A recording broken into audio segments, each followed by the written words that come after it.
You see a guy bet $20K. No, he bet $20, and he got $579K because he bet on the exact scores on both the games. That's just crazy. 29,000 to 1 odds. What? Now that's one lucky man. That is one lucky human being right there. Copy. I can tell you one thing I'm doing after this. I'm gonna take a damn nap. Me too. Psych. Study hall, baby. College life.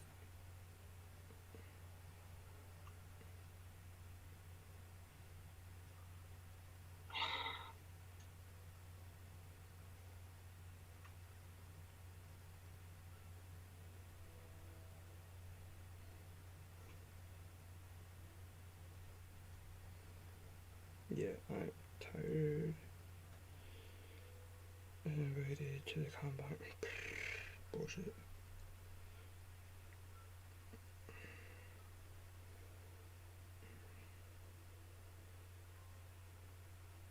Okay. So we got the. That's off. Okay. Why is this unstable?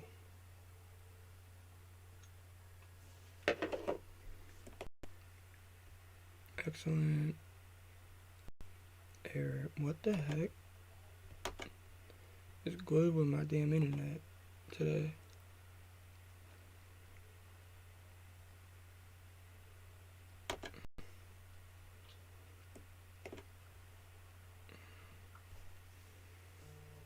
Let's see if my internet is just being crazy right now. I'm at full, I'm at green.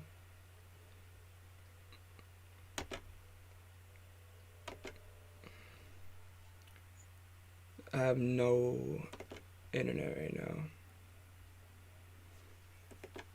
Bro, what is going on?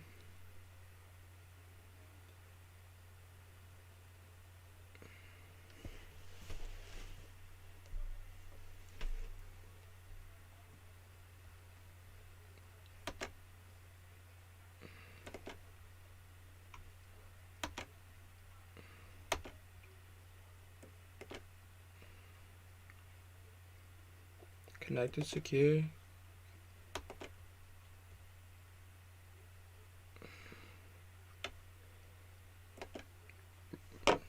Bro, what is going on right now?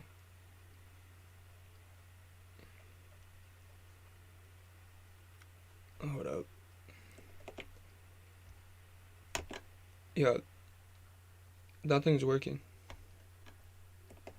It Yeah. is? Like, the stream is not. We're live, like, but it's glitching the hell out. Like, I have full everything, but on YouTube it's not. No bull! Alright, hold up. Let's see.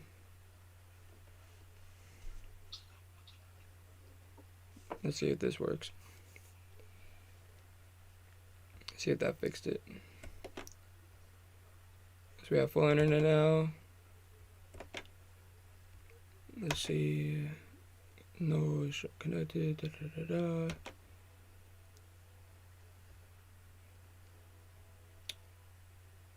Start talking again. Talk. Yo. Keep talking. Okay, I'm talking. I'm talking. So, yo, tell me in the chat, Amari, if I'm good. Tell me in the chat if I'm delayed or something. Talk to me. I mean, I'm looking at it right now too. So Yeah, it's a little delayed, but I'd it's a little delayed, but it looks better. I'd rather it be delayed than not Oh working. yeah, it's working. All right, we good? Let me see it. I don't know why the hell that thing's popping up, but whatever. Alright, let me go like this real quick. Alright, so I'll share my screen. Oop. Alright. So share. So we got our NFL, it's mock draft Monday. So it's our mock draft Monday. And we're going to talk about we're going to go with the PFF.com's mock draft. Nah, I don't know, because it kept connecting to my old Wi-Fi thing before I got like my Wi-Fi booster, like the booster for my Wi-Fi, and it kept connecting that. So I was having a problem before, but we chilling now, I guess. But so this is, we got, I don't know whose mock draft this is. I just know it's PFF.com. This is their mock draft. So let's see what they got to do, Tom. Let's see what they're thinking. As they give us what they're thinking. So, number 1 pick, Jacksonville. They say they're going to go get a tackle, which I think I agree with. The top. Completely, yeah. It says, so let's see. The top of the draft is more fascinating. Whoa, struggle with that one. Fascinating. I want to say fantastic. Fascinating. Also, real quick, you see this haircut, boy? See that? Yeah, no, right? I'm a whole new person. It's a whole new world. So we got. It was a year ago with the same team, bro. I still can't believe that the Jags got the pick again. I can't believe they had the same pick. That's just a bad franchise. If you get the first pick 2 years in a row, just by the placement of your team, like you're just not a good franchise. Like I don't know, like supposedly, I've heard like the head coach they want to hire literally got in an argument with Khan, the owner of them, how the teams run. Like, as it should. I agree with it. Like, the dude, supposedly the GM, they hate him. The people hate the GM for Jaguars, and the head coach wants him out so he can get his own another guy that already said he was going to come over if he gets the head coaching job. I mean, he's got to be out. He's like, Khan, this dude's trying to help you. Why are you going to argue with him? Like, you just went through what Urban I can't even say it. All I got to say is a finger gun for Urban Meyer. So so we got from Alabama. It kicked you out? Hold up. Is it still saying poor? Bro, what is good with this damn thing? I can still see it. I mean, I've got it up on the side. So. What is going on with this? Open widget. Error. But I fixed it. Fix yourself. I promise you, we're good. I know, but it said, I just got a text saying that it's kicking people out. So I don't know. I don't know if you're back in here, Birdie. I apologize that's kicking you out. It'll be better tomorrow. It's saying my videos. Hold up. We got a problem. Saying the video is private.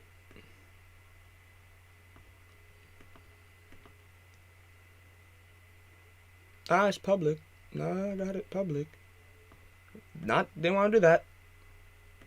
It's public. What the hell is going on? Yo, YouTube, this is why we're going to Twitch soon. YouTube sucks. But still pay me. Say that while you're on YouTube. I don't care. What are they gonna do? I'm not a big thing yet. If you're back in here, let me know, Brody. But let me text you back.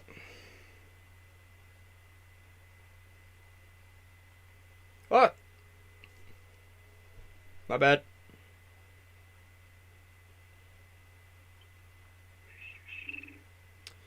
So, do you like that pick, though? What do you think about that pick? I like it. I mean, Trevor Lawrence, he had some like upside throughout the year. He played pretty well. I mean, there was obviously some down stuff, and a lot of good quarterbacks have bad first years. I still have faith in him. He's clearly more gifted in some areas than a lot of the high-picked quarterbacks earlier. He just had a really bad team, no protection. Then protecting who should be your franchise quarterback by getting one of the best offensive lineman prospects in the last couple of years, it's a good idea. I mean, and the fact that if the fact that they're willing to put the number 1 pick in the draft for an offensive tackle, that means he's got to be really, really good. Yeah, and number 1 pick, and especially like I like it though because they, like you said, Lawrence is your dude. You don't want him having I know Burrow's back now, but that Burrow knee injury. That scar on his knee is disgusting. And also, a lot of guys don't come back super well with those injuries. That's what it's a rarity. I mean, Burrow's a special case. Yes. A lot of people, they lose speed, they lose acceleration, everything. They lose their release. Burrow happened to just work with the adversity, and it just doesn't happen like that super often. So I could totally see, Yeah. We want to protect him, and if you put, I don't care if he's on the right side or the left side, I'd put Evan Neal on the left side to protect his blind side to make sure he doesn't get really hurt. Evan Neal left tackle, that's solid. Would you say that they should go get the first 2-3 rounds, go get O-line? Or say second round comes around and there's a really a prospect that's there still that shouldn't be. Do you go and take him? Yeah, I mean, obviously, if you see an O-line prospect that shouldn't be on the board but still on the board, to take. But I wouldn't fully commit to just taking offensive linemen in the first couple of rounds because the team as a whole is not good. Yeah. So you can't just commit to the offensive line because then DJ Chark might be leaving. We don't know yet. The receiving core is probably the best part. Their skill positions on offense are the best parts of their team. They don't have an offensive or defensive line. Their defense is not good. Their special teams isn't good. Nothing about the team is good right now. Except they for need QB. to focus on all areas. QB and running backs, I think, the only position that they're good in. They actually, but with them, I feel like the O-line, if you get a good O-line, I think that's a smarter move, in my opinion. You want to make sure that O-line's set. I know they need a lot more pieces, but if you get the O-line is one of the hardest things to set, get good. So say you draft, I'm saying not back-to-back rounds, say first and third round, you go get an O-lineman. Yeah. You get a duo in there that's going to help in the future. I think that would be a lot smarter to do than go, what I was saying earlier, go first 3 rounds, go get it. Do first and third, go get an O-lineman. Because you get two youngs. Second round, get a defensive back. Yes. I think that would probably be best for them. Because they're saying edge rusher is in play too. You can even make an argument that cornerback such as Derek Stingley Jr. would move the needle more than anyone else. But I think that going to get an O-lineman is the smartest move. I think that if they do anything else than an O-lineman, I don't like the pick. I know a lot of Jacksonville fans are probably going to be a little upset with that too because, people have a lot of problems with drafting offensive linemen super, super high in the draft. Yes. Same thing with running backs too. It's a boring pick in a way. I understand much more why people wouldn't pick a running back in the first round, but people have a similar mindset on the offensive lineman. You really shouldn't. Offensive lineman is a valuable piece. And people don't like O linemen because they're a boring pick. That's what they always say, but it's really not. It's one of the smartest picks you can do, and it's the safest pick too. Is Quentin Nelson boring? No, but people don't. Exactly. If you say who Quentin Nelson is, I bet you 6 out of 10 people would be like, who? You'd have to be a casual football fan to not know who Quentin Nelson is. You'd be surprised. You would be surprised, bro. Old linemen, the best lineman ever was Anthony Munoz. Bro, I didn't know who that was. The only reason I figured that out was because it's a Modelo commercial. Dude. And I looked him up, and I was like, why does this dude not get talked about more? And then, as I started watching more football and stuff like this, and reading and doing this, it's because, linemen don't get the respect. Like, they don't get respect at all. Larry Allen, like, you have... I'll say this to the day I die. The only attention that an offensive lineman gets is negative. Yes. The only time an offensive lineman gets noticed is when they're doing something wrong. Yes, I agree with that totally, because if you let up a sack, whose fault is it? Lineman. I mean, obviously, like, if you watch the games and stuff, like, I mean, if you, like, see the media, like, obviously there's posts all over Instagram of offensive linemen throwing people and messing people up, like Trent Williams moving as a fullback, or Quentin Nelson throwing people, doing all this crazy stuff, right? Like, you see this all the time, but then if you're watching the game, like, yourself, you don't notice the offensive line. You just notice the running back going through the hole. You don't pay attention to the O-line. You don't pay attention to what made the hole. The O-line did it. I'm a defensive lineman. You were an O-lineman. I was also an O-lineman. And, like, who knows if I'll switch to O-lineman at some point in my football career, like, going forward. But, like, as of right now, I'm still a defensive lineman. And when I watch the game, the first thing I look at is if the quarterback is dropping back to pass, I immediately look at the defensive lineman. I do not look at the offensive lineman. And even as, like, I look to see how the pass rush is going. I agree. And, like, even if that's the case, like I watch to see, and even when a defensive lineman gets stuffed or, like, doesn't get past, or there's a good block made, my immediate reaction isn't that's a good block. Even as a football player who played offensive line, my first reaction is the defensive lineman didn't do good enough. Yes, I agree with that. I think that watching that, like, that's coming from Tommy plays D3, D lineman, and he played offensive lineman. He knows what he's talking about with this. Like, watching it, like, some people, like, in the Super Bowl, you guys, watch that O-line. Watch the guys go to work. Don't watch the Bengals O-line, because they're going to let everybody through. But, like, I'm telling you, like, if you do watch the Rams O-line, like, Andrew Whitworth is 40-some years old, and stuff that he does at his age is still ridiculous. Doing stuff that... The thing about it is, like, offensive linemen, a lot of people say that offensive and defensive linemen, like, we were talking to your dad yesterday, offensive and defensive linemen don't necessarily need to be, like, athletic. They just need to be strong. I don't necessarily fully agree with that. They need to be footwork. Yes, exactly. And foot speed and lateral quickness has a lot to do with athleticism. And hand placement and reflexes is also attributed to athleticism. Athleticism isn't just, like, top end speed and, like, head fakes and zipping around and going, like, footwork. Side to side, forward back. If you can't swing the gate, then lineman. Like, I see crazy guys. Like, I see like, if you watch, who's a really good example? Like, I mean, Quentin Nelson. Like, you see Trent Williams. Trent Williams is old. He's like 34 now, right? We talked. I think we said it was 30 or 30. It was between 30 and 33. It was one of those. Like that. He's like, out of, like, the prime age of an offensive lineman. Yeah. And you see the guy. He's like, his foot speed is incredible. His kickback is. If I could have a film session watching just Trent Williams highlights, I'd be satisfied for the rest of the day. Honestly. I like that's. Right. We're stuck on Evan Neal. Evan Neal, like, he's gonna be great for whatever team he goes to, and he should be the number 1 pick. All right, so now we go to pick number 2 is the Detroit Lions. Well, let me turn my brightness up. It turned down. So we got not a lot of talking about him. So Detroit Lions. Dan Campbell, head coach, best 13-1 team ever in history. You gonna say that every time we talk about that? Yes, I am. Like, Hutchinson, we're saying Michigan edge rusher Aiden Hutchinson, Heisman hopeful, finished second in the ballot for Heisman. You guys, this pick right here, I love it so damn much. Here goes my internet again. Literally, I love this pick just for the simple fact of he's a dog. Dan Campbell is a dog.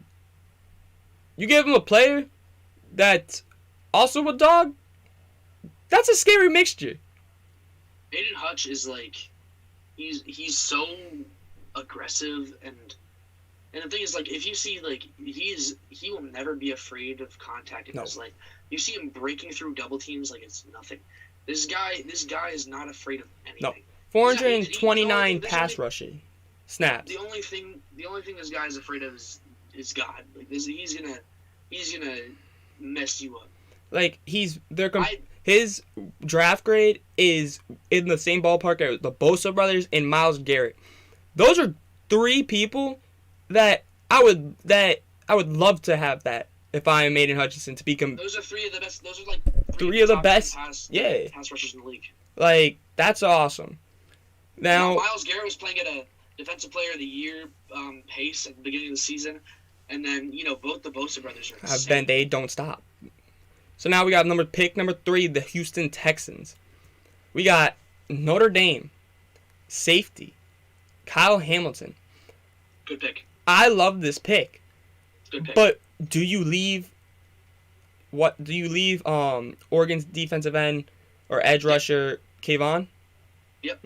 You leave him on the board. And Really? I'm going to tell you exactly why. Why? I'm going to tell you exactly why. Kyle Hamilton is one of the most reactive players in college football that I've ever watched play. You see this guy, I've seen players that have play recognition. Like, if you play Madden, play recognition is a big thing. He'd have a 99. Like, in the NFL. This man, like, he knows, like, the second he sees anything happen in the backfield, he knows exactly what's happening. I can't remember who they played, but he made this incredible, like, toe tap interception on the sideline. That was the first game. Wasn't it the first game of the year? Something like that, yeah. And then he ran from the other hash to make that play. Yes, that was the first game of the year. Opposite hash. And you see this guy, whenever the ball gets handed off, like, he knows exactly where. The second the ball touches the running back's hands, because obviously he can't jump on a play action. The second the running back touches the ball, he's already full sprint. I've never seen somebody react so fast to a run pass read in my life. He flies. And he's athletic, he's strong, he can hit. Dude's got it. I mean, I'm telling you, if there's anybody on this entire list that I think has the biggest boom potential, it's him. Sure. I thought that at the beginning of the year after the first 2 games watching him play with Notre Dame. So I'm a Notre Dame fan. Watching him, literally, he was everywhere. After every single play, you would see him at least going with the tackle, being the one tackling, doing something. He was always around that ball. He was always doing something, and I loved seeing that because that's a great thing to have. He's always going 120%. He's hella aggressive too. But my biggest thing is with Texans. As a Notre Dame fan, I don't want to see him go to the Texans. You say that, but like the Texans, their coaching staff is bad. I know they find a way to. Their general manager. Their general manager is just an idiot. I know that, but like, you can't blame it all on them. Like they made do with what they had.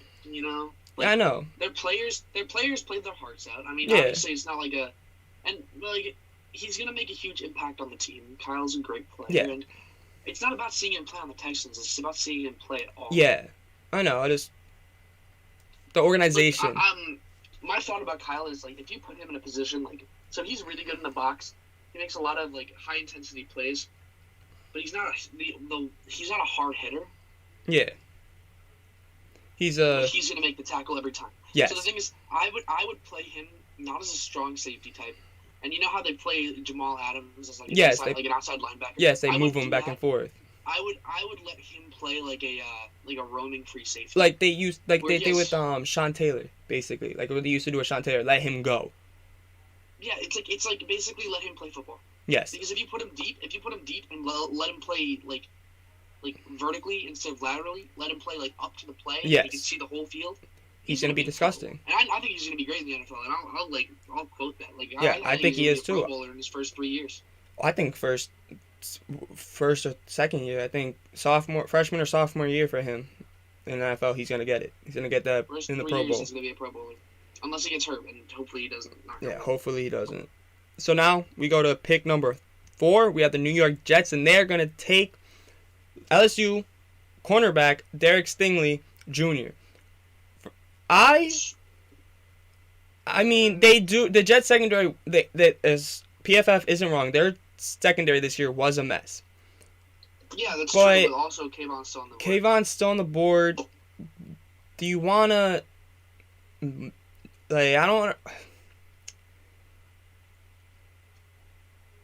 don't know.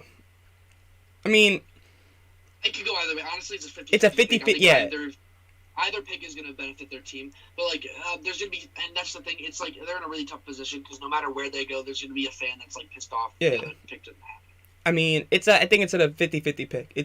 I think it's gonna be Stingley or Kayvon. It's one of those two. So now the question is the Giants have been heavily wanting Hamilton. Are they just gonna go pick up Kayvon now? I mean, the thing is, they'd probably pick up Kayvon at that point because Kayvon's a top 3 level pick. Yes. I think that the draft class this year is pretty strong. Yes. But if they really want Kyle, they gotta move up in the draft. And the thing is, they have the 5th pick, right? Yes. So if they want to, they could move up to 3 and throw some incentive in there. Yeah. But do you really want to risk that? That's the thing, though. That's you're losing a lot of capital for 2 spots. Yes. Once you get to that territory, honestly, I love Trey Lance and I love him being on the Niners. They gave up a lot to get up. Yeah, they did. And they lost their 1st round pick for this year. And I get that, but it's 2 spots. And obviously, I mean, 2 spots isn't a lot. But 2 spots in the top 5 is a lot. And who is gonna be mad? I mean, they have James Bradbury still. Yes. And he's a great defensive back. And at this point, they just need to do something on defense. And with that, but the problem with that is it's either a defensive lineman or offensive lineman. And yes, at this point they have to take Kayvon, they have to. He's still on the board. You take Kayvon. Yeah. And then later in the 1st round, you trade up or you have a pick in later. I think yes. they might. Do they have a pick later in the 1st round? Who, the Jets? Giants? Yeah, they do. They have. Remember, the Jets and the Giants both have 2 picks, and they're both basically in the top 10, I think. So now you guys, we're gonna go see who the Giants draft. They're predicting the Giants to draft. They're predicting the Giants go and get, as we were saying, edge rusher Kayvon. I'm not gonna even try to say his last name, from Oregon, which is one of the smartest picks. I think if he's on the board, why would you pass on him? I get that, but also Charles Cross is still on the board. He's great.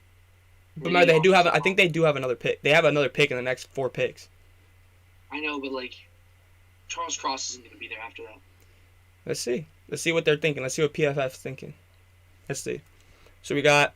There it is. Panthers go and pick up. What did I tell you? Yep. There we go. So, could we see? My question is now. They need a quarterback. Could they go and pick up Corral, Pickett? Could you see that happening? Or do you think they're just going to go for a tackle? Panthers or the Giants? Panthers. Panthers, I could see it. They do need a quarterback. But it says right there, it says the Panthers badly need a quarterback. Yeah, that's what may not see a good option in number 6. So, number 6 is a great pick.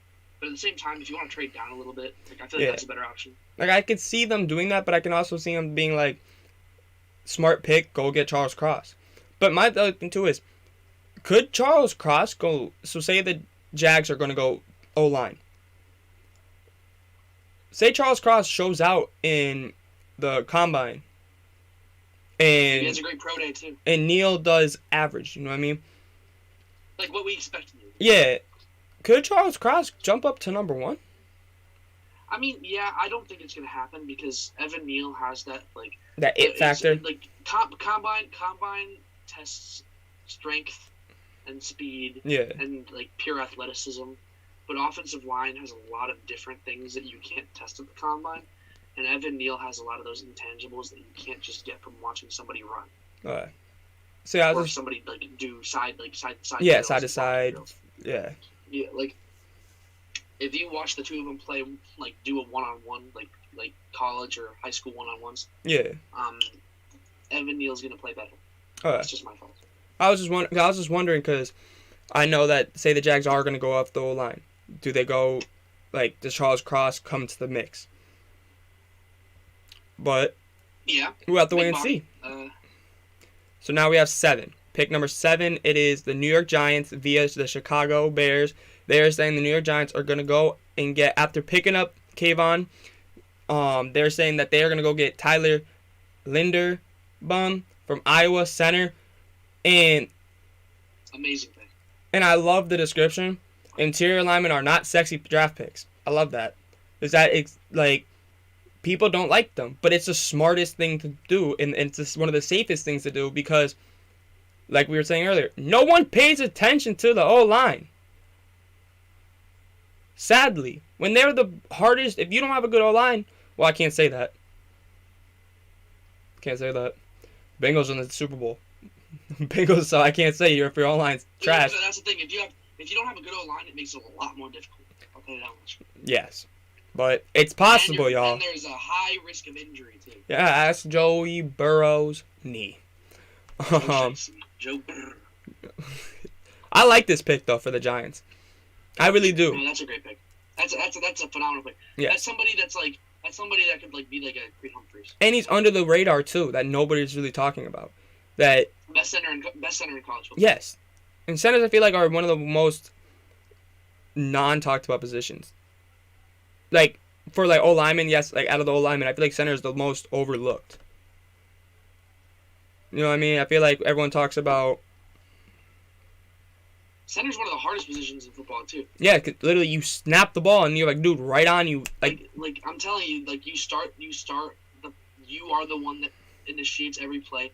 And a lot of centers, in a lot of college, high school, pro levels, like, call out the blocks because they're the center, so they can see things. Yeah, they see on the left, footwork. So yeah, they make calls. They play quarterback for the offensive line. And that's why you always see them pointing. Spot. You always see them pointing and stuff like that when they get down. You see them sit up with the ball in their hand. Yeah. They're pointing in the back, and they're pointing second level and stuff. Like, center's a hard position, and the fact they have to. I mean, obviously snapping the ball is terribly hard, but they have to go offensive linemen, interior and exterior that aren't centers. Yes. They just get right out of their stance and hit. You have that extra second of you throwing the ball behind you and your hands between your legs, where you got to get that back up and keep blocking. Yes. It's difficult. You got to be really quick with it. Yeah, the hand speed is everything. And centers are either dealing with the biggest guy on the field or one of the middle linebackers, or two of them, or basically two people possibly. Yeah.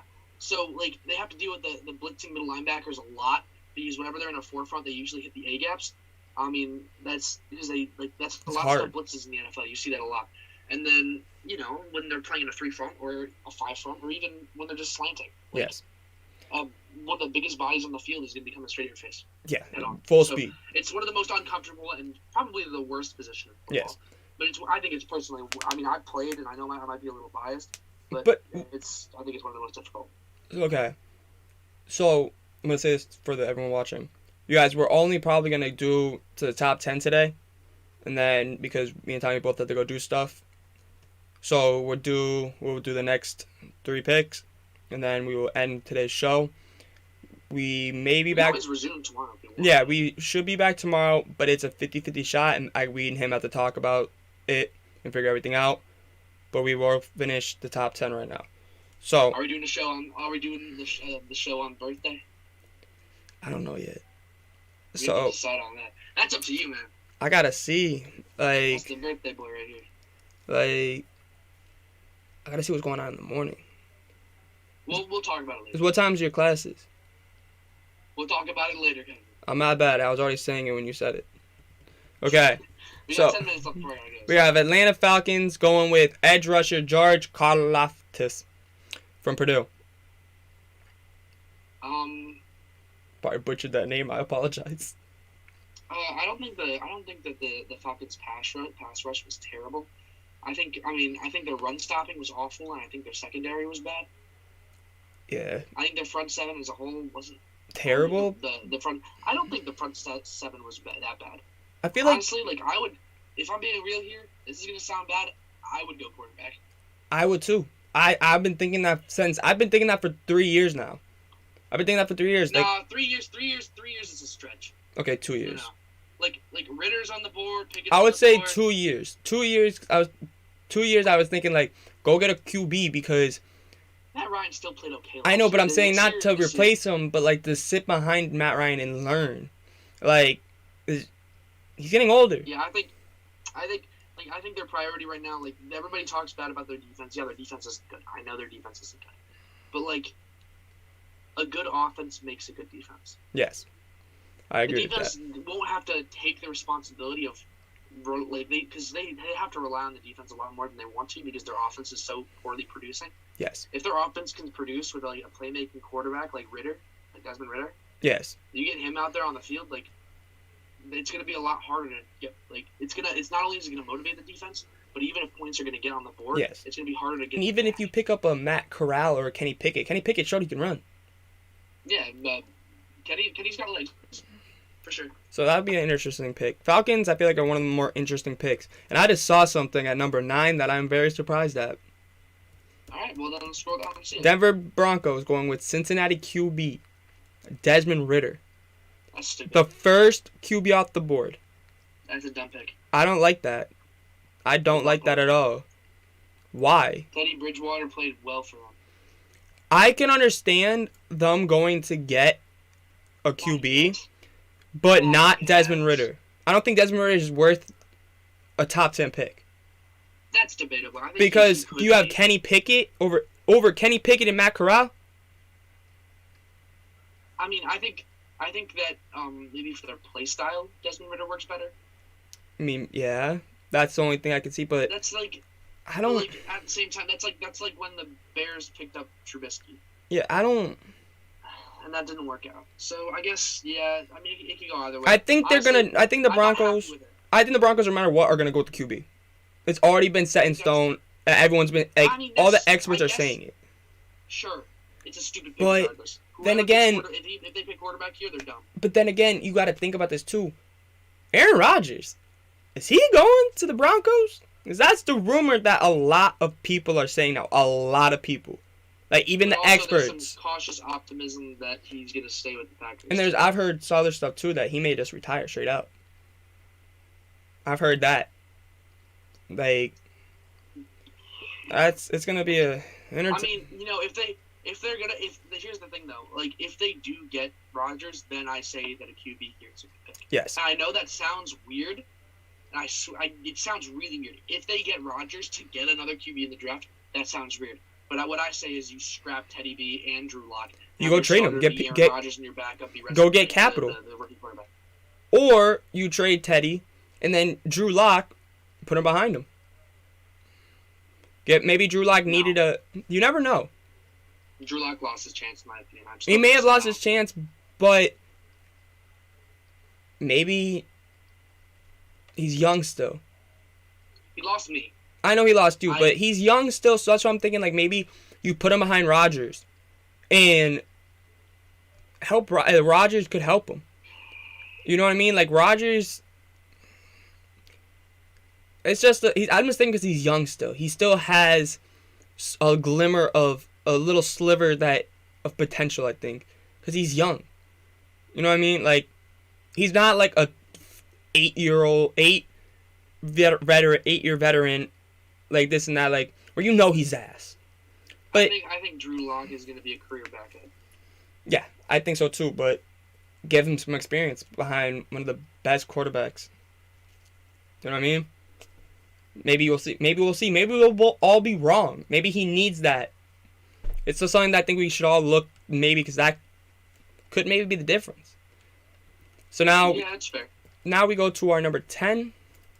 We have the New York Jets with the 10th pick via the Seattle Seahawks going with Ohio State wide receiver, the first wide receiver off the board, Garrett Wilson. So with their first pick, the Jets went and picked up Stingley, and now they go get a wide receiver. I actually kind of like that pick. I really do too, because Wilson, they've been saying he's going to be a great pro. So I like that pick. I like that. Give Wilson some help Like, I think that they have. Like, I think that's a really smart pick for them. you look at their roster. Like their number one receiver is Jamison Crowder. And nothing against Jamison, but he's a number 2 or number 3 receiver, and he's probably a number 4 receiver on the best teams in the league. Yes.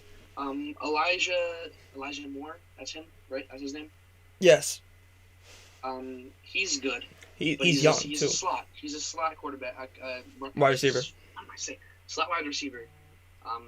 He's quick, and like Braxton Berrios, he's also a slot receiver.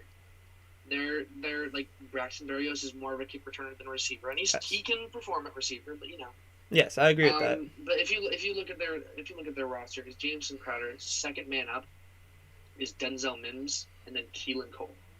Those are players that they're nothing against them. They're just not good for the starting spots.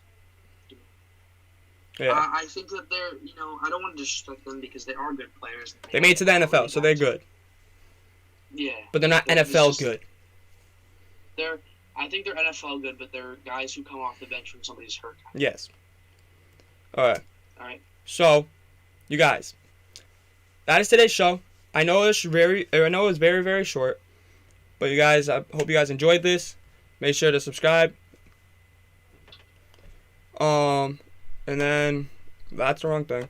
Make sure to subscribe. Hit that like button. Hit the subscribe button. Join the KBM Sports Talk family. Make sure to check out Tommy's page, Tsunami Talk. And until next time, see ya.